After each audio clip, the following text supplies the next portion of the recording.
I'm Mary Beth Johnson. I'm a chef de cuisine and executive pastry chef, and we're in my Italian kitchen today. We're working with is Orchetta pasta, which is in the shape of, it looks like, believe it or not, little tortoise shells on the back. Trying to find this is from Italy. Normally it's imported because it's rarely will you find this in the grocery store. You have to go to a specialty market to get it. We are making today orchetta with snap peas and ricotta.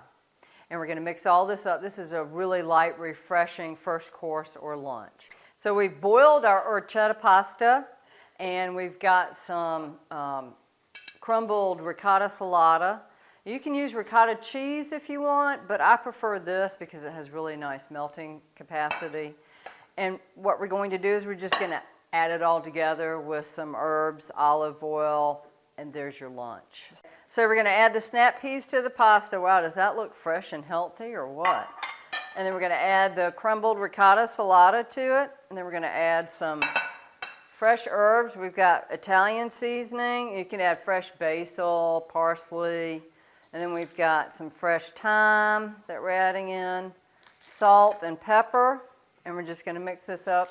I already put a little bit of olive oil on the pasta to keep it separate. And this makes a really beautiful lunch or a side dish or even your own dinner. I'm Mary Beth Johnson. This is Italian Every Day.